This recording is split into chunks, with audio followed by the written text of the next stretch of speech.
Hey everybody, welcome to this week's episode of Real People, Real Estate, where we sit down with real people right here in Western Massachusetts who are doing awesome things in real estate. And I am joined today by a very special guest, Micki Sanderson. How are you doing today? Happy to be here on a beautiful fall day. Yeah. Happy to have this opportunity to talk about real estate. Whatever we talk about. People, or whatever you throw at me. Exactly. Well, I was actually just taking a look at the work that we had done together, and we've helped over 50 people, and this was just for the last, I think, 6 years. Yeah. Successfully buy houses together. That's a pretty. Yeah. That's a lot of chatting we've done together.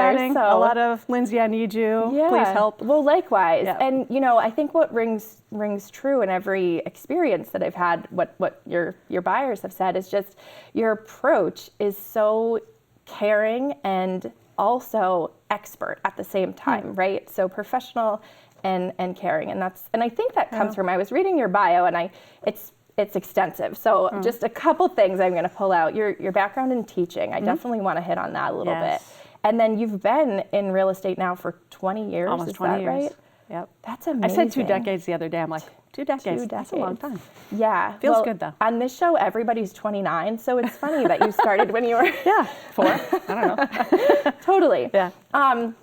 So I really wanted to focus today just on, you're so involved also in the community and especially in Hatfield, planning boards, everything. So I wanted to focus on how important local is. Yeah. We've seen this kind of shift where some national organizations are merging and blending and, trying to do their thing. Yeah. But we're so boots on the ground here in Western Mass. So True. What does that local service mean to you? First of all, I think I take it from the vibe. I take it from, it's kind of who we are. I think that you could say a lot of people who live in the Valley kind of live and breathe and think and feel community. Yeah. And so it's easy to kind of pick that up and carry it into my job. It's easy to do the mechanics of real estate, right? It's easy to do the mechanics of lending. Yeah. But to me, it translates to the caring aspect, the taking the intentional, right? Taking those people, whether they're a referral or quite honestly just a call or a text. I found you on the internet. That happens, right? But to define what it means to be a caring individual in our field, I think sets us apart. It's responsiveness. It's proactive support. Yeah. It's pulling together the team, right? We talk about this all the time. Yeah. It's knowing who's going to also care for them. Yeah. And there are those that won't. Sure. So we know who those are in our field. Right. There's accessibility. Yeah. Pick up the phone. We both work 7 days a week. Right. That's caring. Yeah. The responsiveness, the attentiveness to detail, and wanting our clients to be successful sets us apart. Yeah. I think that these people are going to be our neighbors. Right. We're going to bump into them at the co-op. Right. Our kids are going to, or my grandkids maybe. I don't know. We'll be, we're in this together. Yeah. And there's, as I said in the beginning, I think that defines who the Valley is to a large extent. Yeah. So I think of myself as an extension of that definition of being local. Yeah. So, right. And I'm a teacher. So I was just thinking that. So tell me from your teaching past, what skills you feel like you draw on. That's a great question. Interestingly, there's a lot of people in real estate that used to be educators. And whether it doesn't matter who I'm working with in terms of on which side of the transaction, there's so much that I've learned over 20 years, and that's not just who might be on a particular board in Williamsburg if you're going to go for a special permit. It's the process, and our field is dynamic. It's not static. We have to be. We're constantly learning, and then we are then facilitating and engaging and teaching our clients. And I really love that part of my job. Yeah. It doesn't matter if it's a new bylaw that's passed in Hatfield that I happen to know about, or where a certain old landfill might be. You know, the things that's in our brains that I get to share. That's a lot of fun. That's a lot of fun. Well, you're sort of already alluding to some of these, but where do you think specifically in Western Mass we have kind of these unique little towns and pockets and zoning boards, and I mean, how important is being local and understanding those to what you do? Really, really important. Just 2 days ago, I have a referral, and I like to have conversations initially, you know, to ascertain needs, wants, and wishes. And these folks were very zeroed in on zip codes. And so part of that is like, okay, I understand why you might want this particular zip code, but let's dial down a little bit more. Let's look at neighborhoods, because a certain neighborhood on that side of the zip code is going to be very different. And you've already told me, as I've listened and processed what you've said, what your needs are. Maybe we should look over here. Right. So there's that, it's that gentle digesting of their, who they are as individuals, which goes right back to the local thing. Because if you're not invested in the communities, if you're not invested in truly how people feel and think, you're not going to be successful here. And I've always felt that way. Yeah, that's a really good point. And if people do, you know, they, especially folks who are relocating, and we've had quite a bit of that recently in our area. So how do you help someone, you know, maybe they call you and they're selling a house in Boston and they want to come out here and they're trying to figure out which neighborhood, which area. What do you suggest their first step is? Well, now it's getting in the car with me. And I give those tours. Oh, awesome. And I make it a specific point to not focus too much on distractions, right? So we're driving around, and I honestly want them to feel. I want them to, you know, how does it feel when we're driving down Elm Street in Northampton? Does it feel too busy? Does it feel like it's familiar?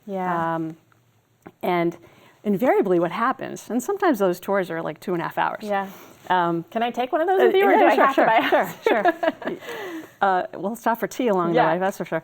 But I love when you invest the time to really get to know people, or in this case, do a tour. And at the end of the tour, there's like light bulbs that go off in their head. And then I'm asking for feedback, and they're like, "Oh, I had no idea that neighborhood was there." That feels like we want to really focus on that area or that specific neighborhood. And that's part of feedback. Is also I think that listening is an underrated part of our job, and I find out so much when people are just the flow, right? The conversation is just flowing, and I'm asking follow-up questions, and they're just, and then people like to talk about themselves. So you give opportunities for them to do that, and I can only say the end result is usually really happy for so great. For clients and their families, and that's and getting referrals from families, and how that all cycles is, again, it's a very satisfying part of my job. I'm sure people's children and parents and cousins and friends, it's really nice when that happens. All your spheres of influence, and then getting all that. Exactly. Do you have any specific client stories that kind of stand out as far as like where somebody really needed your local expertise? Yes, it just happened. It's closing today. Okay, well, congratulations. Knock on wood, and congratulations. Is that on record? Yeah, that's a great question. Awesome. This one required a lot of perseverance, and that's actually part of my tagline. But these folks came to me as a referral. They are it's a fantastic brand new organization called Branching Tree. They're out of Eastern Mass, and just a couple of families found that they weren't getting the services for their young adult autistic children. And they started their search in the Boston area, but quickly determined and found out that they couldn't quite afford the Boston area. So they looked in the Worcester area, and then lo and behold, I'm showing them properties out here. And their needs were pretty specific.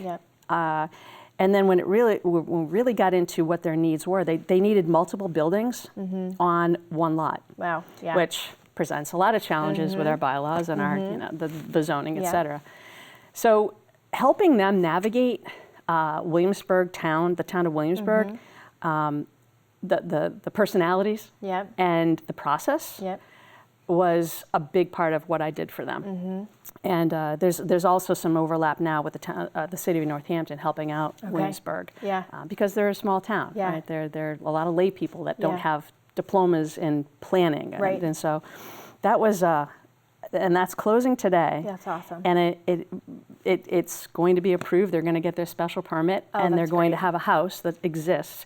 And then they're going to create little breezeway walkways to 2 other structures. Wow. And these young adults are going to have their own homes.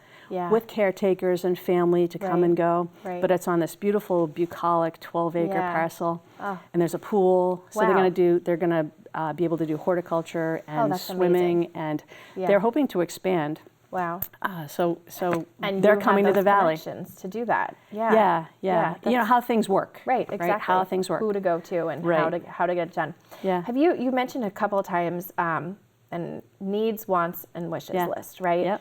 And it sounds like I'm having this recurring theme in my own life recently of being curious. And it seems like that's what you're really doing with people, is like you're taking the time to actually care enough to be curious, to listen to what they want, and then probably from your teacher side, help them figure out, here's what I'm hearing, right? Now let's go and make it happen. Has there ever been a scenario where you felt like you were hearing the needs, wants, and wishes list a totally different way than what they originally kind of thought as buyers they needed or wanted, and they were able to come to their terms? Or are people usually pretty clear on what they want? Most of the time, if you take the time to really tease out the conversation, because these conversations sometimes last an hour and a half. And to answer your question, most often not, because I feel when the conversation begins, it's more listening and it's asking the follow-up questions. And almost always the needs are pretty known. But then they start to have fun with the wants and wishes. So that's where it can really come out. That's when it really becomes real. And then I love the dynamic sometimes of the couple or the partners, or or even father, mother, son. Kind of correcting them, correcting each other. No, you said you wanted a screened porch. And then I was like, well, it's not really that important. And then you're just like that. You're absorbing that. And listening and taking notes and what you do. And then I really feel like by the time we get into looking at things, that I have a clear direction. Not that it doesn't take some feedback looping and some monitoring. That's an educational phrase. Monitor and adjust. It's actually a good life phrase. Yes. Monitor and adjust. Monitor and adjust. We never have to adjust ever, especially with kids, right? It's always smooth. So that's a skill. And it requires patience. And then always knowing too that nobody's life is static either. Our industry is not static, but people's lives are not static. Exactly. And they might start their search. This happens. They might start their search looking at X price range, and then before you know it, they're like, well, a couple months go by. And they say, we might want to be a bit more conservative. We might want to do something else with some of our assets and things like that, and then you shift, right? But by then, I hope I know them so well, that it's easy. And probably, I would imagine the right people have to be around the table too, right? If you start off talking with just say it's a party of 2 or 3 or whoever's buying the house, or maybe a strong, influential extended family or whatever. Happens. Does that happen sometimes? Because then that might change those needs and wants and wishes too. Sure. So now from the selling side, when you're working with sellers who are listing, you must have some fun with the marketing, right? Your marketing is tremendous. I mean, your new website is unbelievable. What's can you tell us the URL again? It's SandersonProperties.com. SandersonProperties.com. Okay, we'll link that. More dynamic, and it's custom built, so it's very user friendly. I have the cute little fern logo. That was fun. Well, and it's very you. I feel like it fits the education, the local, the whole personality. So that's all really important, whether buying or selling, but especially I think on the listing side, because you know how to market. And so are there specific local, any type of marketing that you're using where you're like, this property really fits this specific niche? It might surprise you. I do a lot of old-fashioned stuff. And part of when I sit down with a seller, and I'm being interviewed, and I always go in thinking there's a couple other people, that are going to come through the door. Sure. The first thing I make sure I tell them is that, it's all not just this, flashy whiz bang, social media stuff. And I feel like that's certainly a component.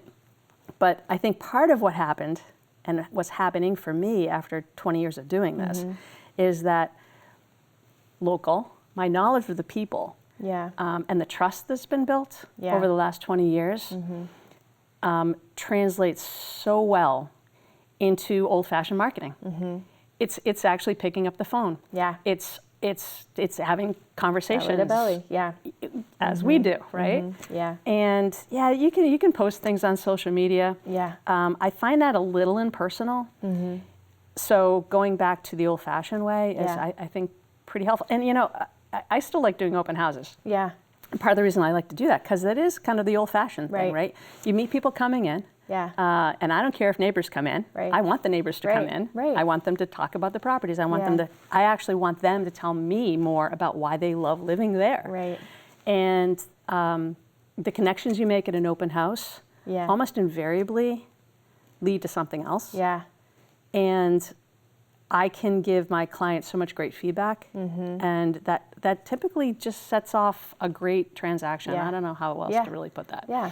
Well, and you learn more about the local area, like you said, even if neighbors are coming in. What's your favorite thing? Where do you go get your coffee from here? Or that's really cool. How often did the school bus go by in the morning? Little things like that the nuances, People just don't think about. That you pick up on. Huh. Yeah. Has there ever been a scenario in which, some little detail like that was a really important factor? Like, I don't know, people sometimes ask about ambulance routes or bus routes or, or even a draw to a particular, like what's the biggest need right now that people seem to want when it comes to local? It is still walkability. Okay. And that really became pronounced beginning of COVID. Yeah. It is still very much, if I collected all my notes from the myriad conversations I've had with new clients, walkability is in almost everybody's need category. Wow. Here and there, I'll get somebody who wants to live in the woods. Yeah, great, yeah. I can find that. Yeah. But the it's community, it's connection. Yeah. And especially I'd have to say across all segments of the buyer market. It's not younger families that might want, to have a neighborhood. It's also older people that want to walk to the Y. Yeah.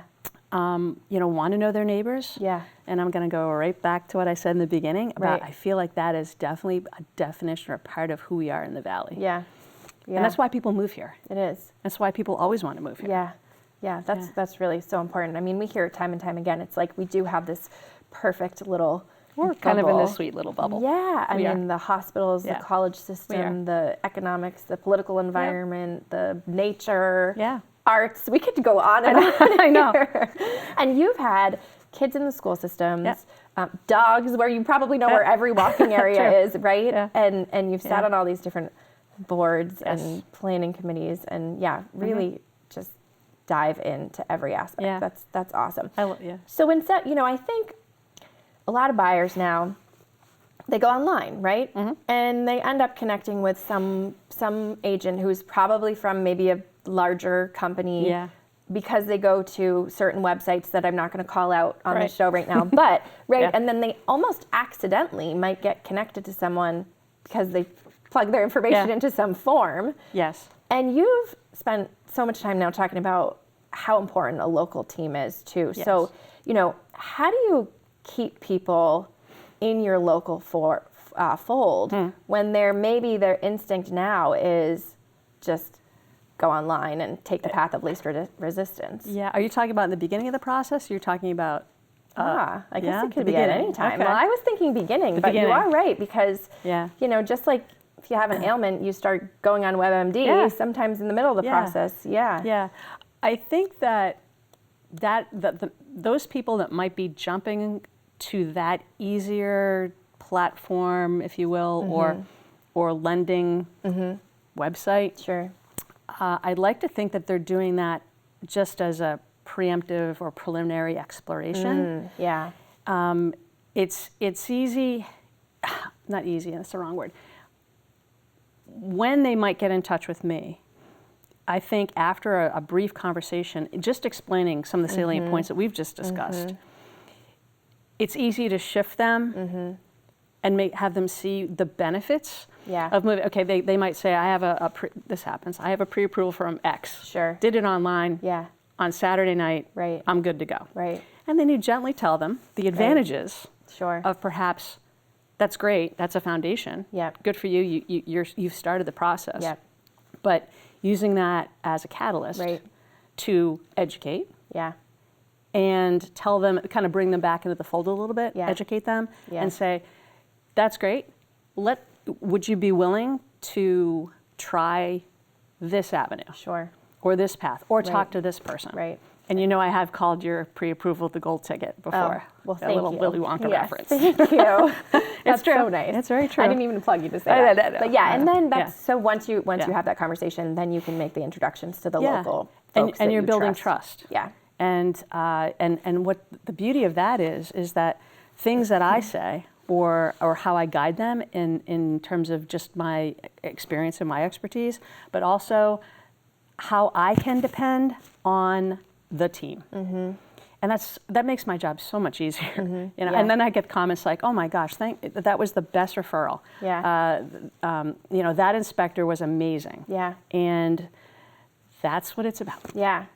Well, I love this because you feel very confident in the fact that, you know, local will remain and stay strong. And regardless of the, you know, move to the internet or ease of use or anything, it's that authenticity, boots on the ground. One of my favorite words. Yeah, connection. Yes. Well, and it's true because when someone calls you, they're getting a person who has real lived experience here and knows the ins and outs.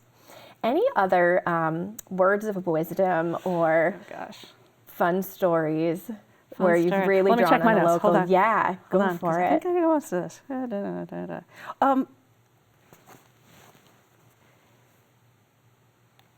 Every transaction that I've done, this is real, has been different from another. The learning that I still get to do is fun. It's invigorating to me. Yeah. Problem solving is a massive part of this job. Oh, yeah. And I wouldn't say there's one little story, but every single transaction, you know, when it comes to the closing table, such as today's, there are things you can learn, there are things you can take away and make yourself better. Yeah. And it might sound corny, not just a better realtor, but a better person. Yeah. And that's, it's become more of a fulfilling career than I ever thought it would be. And I guess that's where I'd leave it. That is really, it's so true. Every person's different. Every house is different. Every title exam is different, whatever comes up. Yeah. And you can take that with you. Yeah. I like that about not just a better agent, but a better person. Yeah. And every day's a fresh start. Every day. You know, I have my little talk to myself. Yep. And take your walk. Take my walk. Get my day started. Exactly. Yeah. Well, that's awesome. Thank you for sharing. We've got a couple of like rapid fire fun questions that we can wrap up with. So, go ahead, hit me. Because you've probably been in hundreds of houses at this point, thousands of houses at this point. Yeah. So what's your favorite room in a house? I'm not going to say the bathroom. Is it the bathroom? No, I'm not going to say the bathroom. You'd be the first person to say it. I know. If you did, I would want to know the reason for it. So. Okay, that's a good question. I think mudrooms are telling. Wow, okay. Yeah, I like a good mudroom. A good mudroom. Yeah. Anything specific I assume most people for? say the living room. Most people have actually said kitchen? the kitchen. Yes, kitchen. I don't know. I feel like mudrooms are real. Yeah. And kitchens can be, you know, kind of staged. Yeah. But mudrooms is kind of where you know what's going on. I feel like there's a lot of stories in mudrooms. Plus, I'm so happy the mudroom thing came back. Yeah. Because, you know, as an old New Englander, it was a deal. Yeah. That's why it's called the mudroom. Yeah. Right? You need one here. Mud, dirt, snow. Exactly. And then they had this period of construction where it wasn't really a thing. And now it seems like everybody who is building or renovating mudroom. Yeah. What's your first memory? So I'm still stuck on the bathroom comment. I'm just, somebody else come on as a guest and say bathroom's your favorite and we can talk about that. When you think back to little Micki, what was your first memory, childhood memory of that home ownership actually exists? Like, wait, me owning a home? yeah, or just that people own homes in general. Oh, that's an easy one. Okay. Yeah, it's a child, Natick, Mass, childhood home. My parents were very proud homeowners. And I'm not remembering that I ever heard them say that. Yeah. But, and I have photographs to help my memory, obviously. Yeah. But cute little red ranch with some scallop trim. Yeah. And I remember them just being so prideful Yeah. of owning that house. Yeah. And if I were putting all those pieces together, it's because a hardworking blue-collar family, they came from experiences where they didn't all, their Wasn't parents always attainable. Yeah. Exactly. Yeah. And maybe they, so that it's it's a profound memory, actually. Yeah. Yeah. That's really sweet. They were so happy to host holiday dinners and family stuff. Not big ones, but just proud. Just that pride and ownership, which That's right. goes to And community. it was my parents. Yeah, Yep. that's wonderful. Yeah. That's a good question. Any last parting advice for, let's stick to the buyer side, for buyers right now in this market? Yeah. Any last parting words of wisdom? I would say one of the prevailing comments that I'm pleased to have buyers tell me that I would advise buyers to do is don't wait to educate yourself, and don't wait for the perfect market, because there is no such thing. Yeah. And we hear it all the time. Well, interest rates might go down. Well, they might not. Right. And this is kind of a life philosophy of mine too. You only really know today. And so take today and make your decisions based on today. Yeah.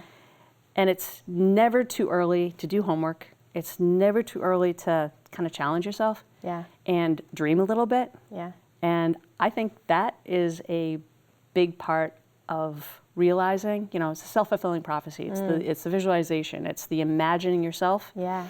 And if you put yourself out there, take a little risk, because sometimes it's scary. Yep. Take a little risk, then it can all come back tenfold.